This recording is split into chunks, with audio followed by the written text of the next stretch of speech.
Joe Zekas. I'm from ChicagoRealEstateExperts.com. I'm sitting in the offices of Lino Darchun, who has agreed to become our charter member for Chicago Real Estate Experts. And I've known Lino off and on for longer than either one of us would care to admit.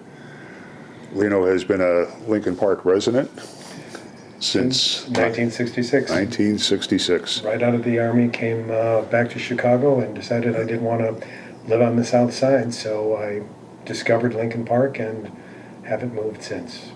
I have a million questions, as I think many people do, about Lincoln Park real estate, and from having lived in Lincoln Park for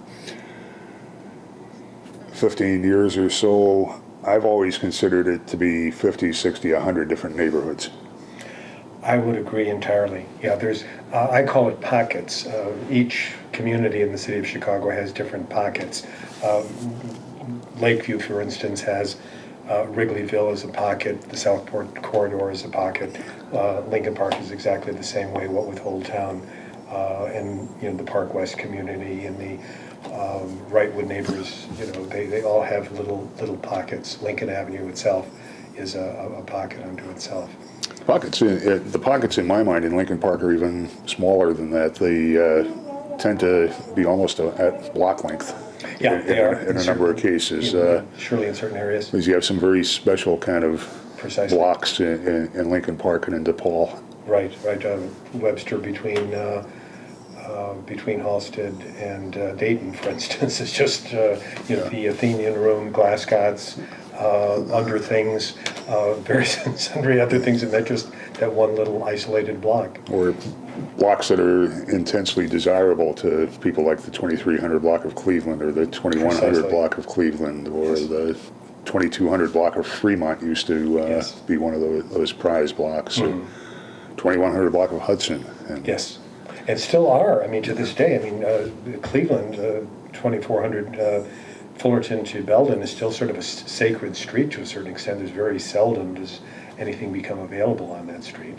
How does a newcomer get to navigate all the distinctions in Lincoln Park to know, because parts of it are more desirable than others, parts of it live better than others?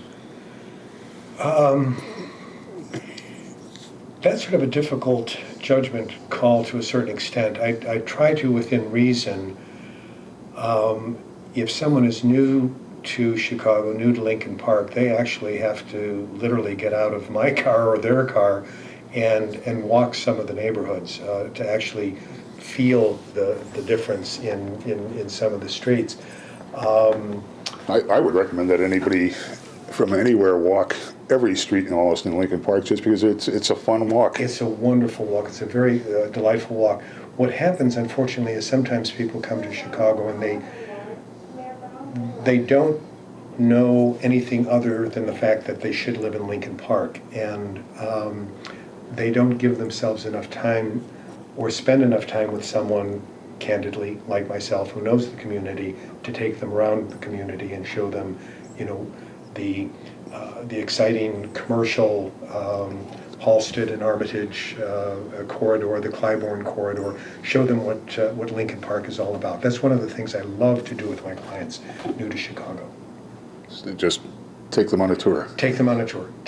I mean, again, normally on their first visit, they're not in a position to truly buy. They might just be surveying the neighborhood or finalizing job transfer deals, but I like to take that time to show maybe a half a dozen properties, but show the entire community. I'll start at, as far as Lincoln Park is concerned, I'll start at North Avenue and Lakeshore Drive, and then I'll just come in, I'll take them through Old Town, through DePaul, through the Park West community, Wrightwood neighbors. Again, there are so many different pockets, as we've discussed before. There's so many different pockets in Lincoln Park. On occasion, I run across people who are impatient, who don't have the time to do that. And let's say I was one of those people that said, I want to spend $300,000 to $350,000, and I want to live in Lincoln Park, and I want to be close to the park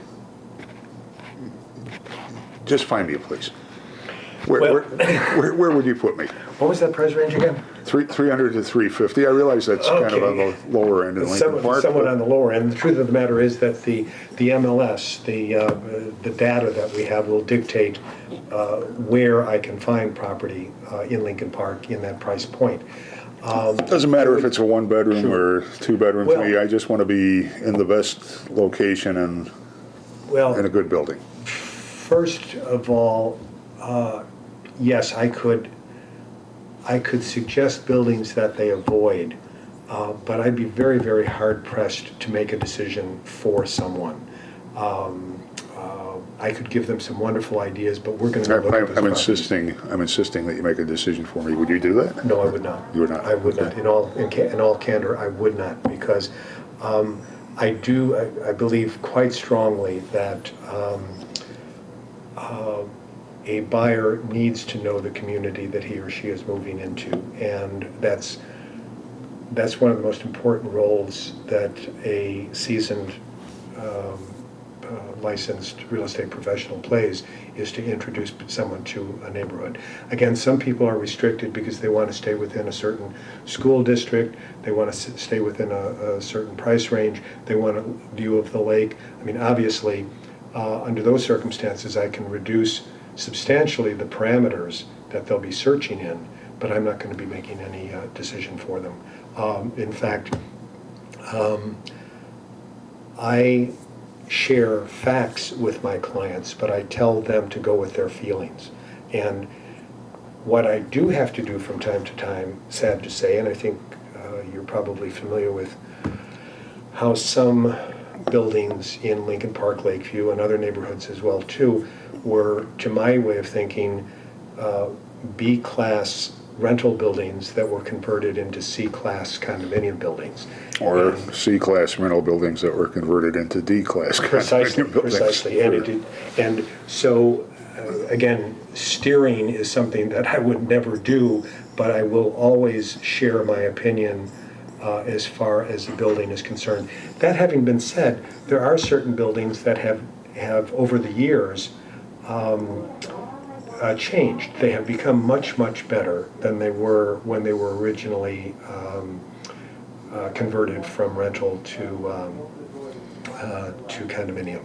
So I will take a fresh look at buildings by talking to the property manager or talking to owners. Just going through the comparables gives me a good idea as to whether or not a building has finally gotten its act together.